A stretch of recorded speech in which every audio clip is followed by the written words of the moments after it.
guys, it's Kelly from Texas.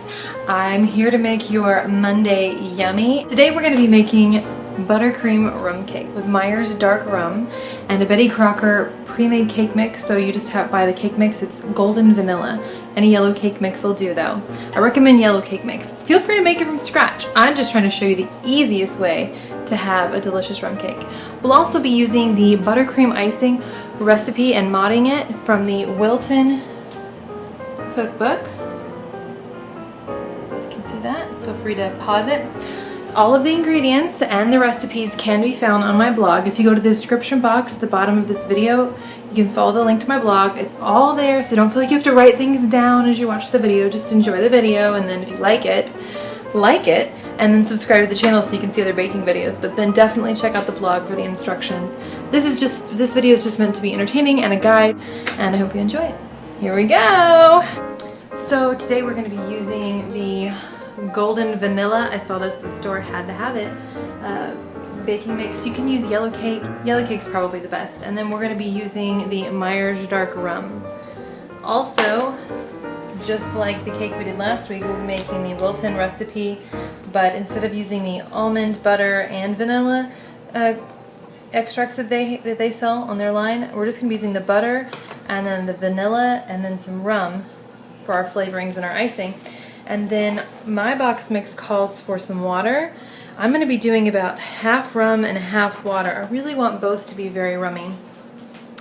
And then I also suggest putting in a little bit of Cool Whip into your icing and a little bit of brown sugar. It'll give it some grit and some fluff that it needs to go with the rum, I think. It's going to be pretty good. You guys ready? Okay, let's do our cakes first. Bake your mix just like the box says, only if it calls for 3 eggs like mine does, put in 2, okay?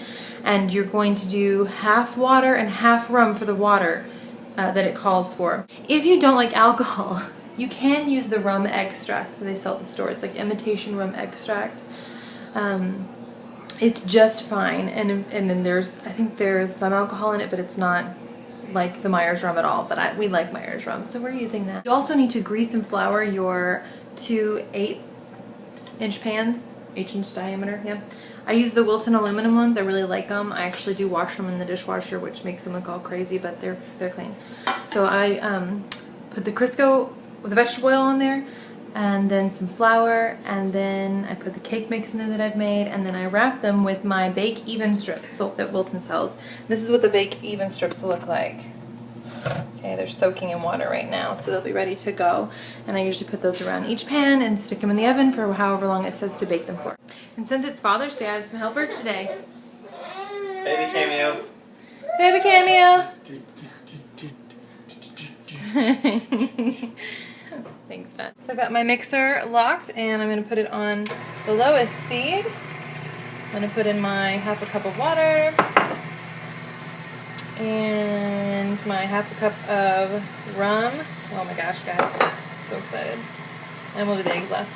And then 1/2 cup of oil, and then the 2 eggs.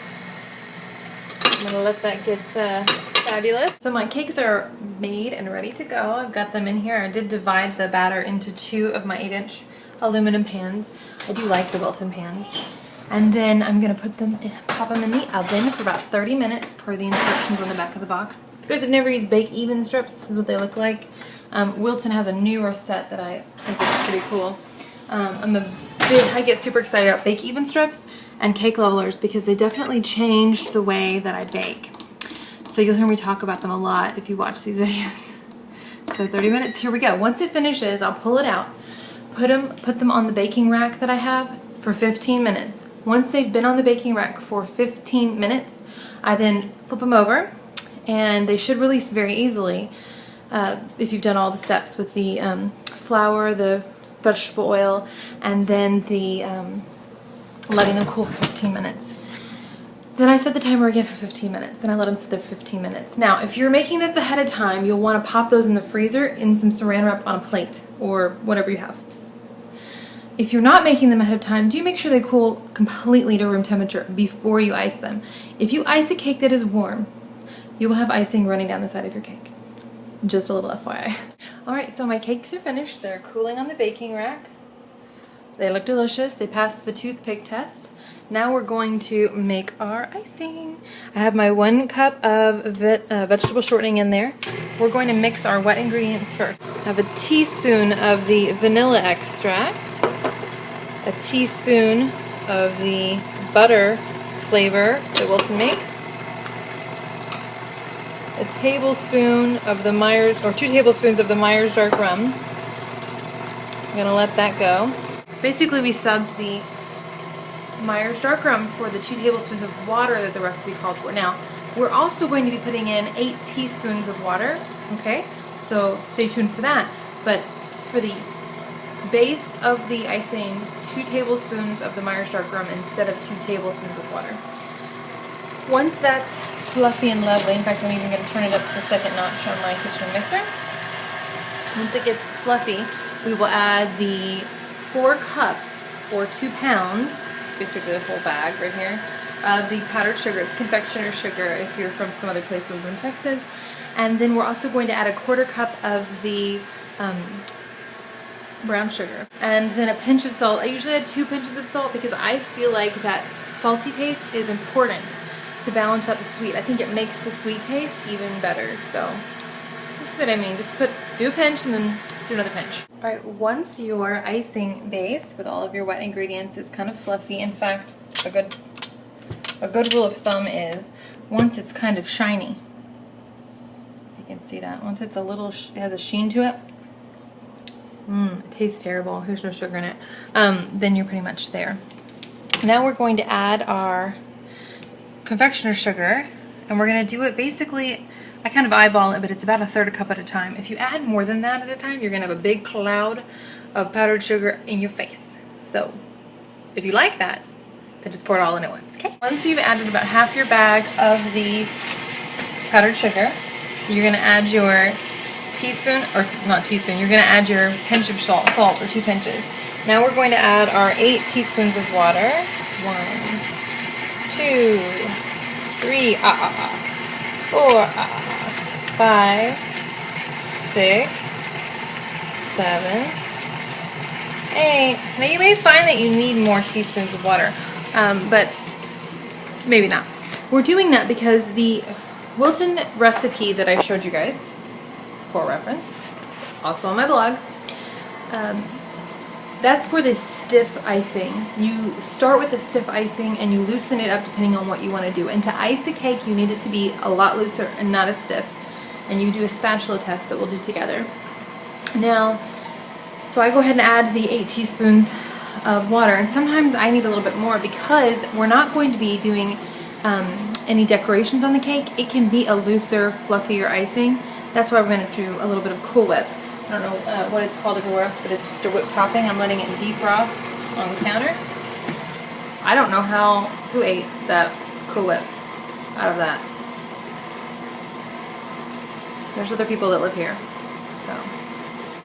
All right. Sorry, a little icing on my lips. It's that good. Okay, so our 15 minutes was up in the pan, so I flipped them over, or turned them out, and now they are doing 15 minutes on the rack. They're still pretty warm, so I may actually leave them out for 30 minutes because I'm going to ice them right now so we can eat it tonight. I finished the icing. Here's what I was talking about on the spatula test. So if you put it straight up, it's going to stay. If you turn it just a little bit, it's going to have a tendency to kind of slowly lean. Now, that's the perfect consistency, I feel like, to ice a cake. Any thicker and you're going to rip your cake up. Now, I use the 16-inch featherweight bag that Wilton makes and this gigantic cake icing tip, they call it, okay? You don't have to do that. You can use a Ziploc bag for all that matters. A plastic freezer bag, gallon. Anyway, sorry, I forget all over the world things are called different things. Anyway, and then I put it inside of a very large cup so that it's like that. And I can load my icing in super easy. I do that because that is the fastest way to ice a cake. If you don't have that, what I suggest doing is taking your icing and plopping it down on your cake. Not like all of it, but like maybe half of it even, and then icing the top of your first layer and spreading it out. Okay, so you plop it on and then you spread it out. It's easier to take icing off when you have too much than it is to actually add it if you didn't put enough on. You're more likely to end up with crumbs coming off, and then your icing gets all crummy. It'll still taste great, but it won't look as pretty. So that's what I recommend. I also use the cake turntable for decorating, and then these cake boards. You don't have to do that. Go get a box, cut it up, cover it in foil, doesn't matter, and you don't need a cake turntable. Because of the extra sugar that I had to use in this recipe, I did have to add an extra 15 teaspoons of water, and I had to put in half a cup of Cool Whip, or creamy whip topping. I don't recommend using the spray can one. It's not the same. You don't have to put that in there, okay? But you may then have to put in more water than I did. I recommend doing it a teaspoon or 2 teaspoons at a time. You can always add water. You can't take it out. All right, this is what it looks like loaded in your piping bag, all right? So that's about how much I have loaded in there. If you can see it. All right, before you put your cake on your cake pan, I always put a little bit of icing right here on the cake board. And then I put my cake on it. It keeps it from sliding around as much. All right, now you're gonna wanna use your cake leveler. I bought mine through Wilton, okay? Basically it has a wire, and then it has these notches on the side. I have mine set to 8 because I want it to be as tall as possible, and I don't mind it being a little rounded. But the Bake Even strips kept it fairly flat. We're just gonna take this little top off of it. Frankly, it'll just give you something fun to munch on. Now you'll have fewer crumbs if you have chosen to freeze your cake. If you did not freeze your cake, you will end up with some crumbs. All right, I have my cake on my cake board on top of my turntable, and I've got my icing bag serrated side down. I'm gonna start piping the icing on here. If you apply the right pressure, you'll probably end up with it turning for you. I've put on a little extra icing on there. And then I've got my icing bowl here and my cake icing spatula here. And I'm going to start moving around and out, trying not to lift up like this, okay? You're gonna move around and out. So it's just fine if it ends up kind of coming off the sides a little bit, because that will just help you. I'm gonna keep it reasonably thick because I think I have plenty of icing. If you're worried about having plenty of icing, I do recommend doubling the icing recipe. Extra icing, never a problem at our house. Always gets eaten. And if it doesn't, it is very cheap, so making your own icing is very affordable. All right, now I have already leveled my second cake, and I have put that on top. Another suggestion for this cake would be to take both of them and split them down the middle so that you can have 4 layers. I think because of the richness of this icing, 2 layers is a better way to go. However, far be it for me to tell you how to bake your cake. Alright, we're going to do just like we did before. Need a little bit more icing, just put it back into this icing featherweight bag back inside of your cup. And scoop out some more of your fluffy buttercream rum icing into the cup.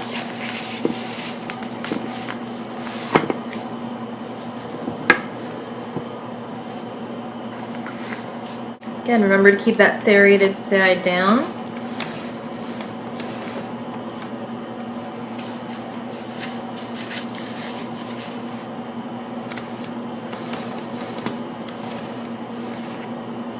So once you get all of your icing on your cake, it's gonna look kind of crazy like this, yes? That tip just helps you get it on very, very quickly. Now you're gonna take your spatula again. I like to do the top first. We're gonna do the same thing we did at the bottom layer, and we're just going to kind of work our way out, okay? So cross and out, putting the excess icing back inside your bowl, okay? Doesn't have to be perfect, because this cake, because it's a rum cake, I feel like should not look perfect. It should be fun and delicious looking. So don't worry about it being perfect. Just try and get it kind of level, because it'll look more put together if it's kind of level. Once you get it a little level, just go for it, you know? All right, to do the sides, I usually just turn it kind of at an angle. Can you see it? And then I just ride it across the sides. You can always take off more. Again, don't take off too much if you can help it. All right.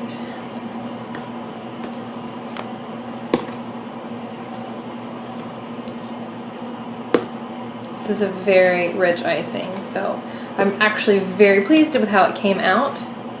I recommend it, you guys. I think you're really gonna enjoy this. All right, now I've gotten the icing a little bit more even, okay? It's still rough. Please don't stress about your icing, guys. That's not the cake we're doing here. Now I'm going to do something I like to think of as record player icing. I'm gonna place this, it's easier to show you on this side probably, right here, and I'm just barely touching it, and I'm gonna just be turning it and raising it up a little bit as I go. What I'm wanting is to get kind of, not a pattern, but an even roughness to the whole cake. Alright, I'm going to do the same thing to the top. I think it kind of makes it look lovely and homemade without being too busy. Okay? Do the same thing to the top. I'm just almost just letting it set there. I'm hardly applying any pressure. Alright. She's done, people. That's the cake. Delicious. You see that? Alright friends, all done. So this is what your cake will look like when you're finished. See? Nice, lovely, rough cake. See, it could have made it more perfect. Rounded that in. I think it would be very good with coconut in the icing, okay? However, in my household, we have a non-coconut person.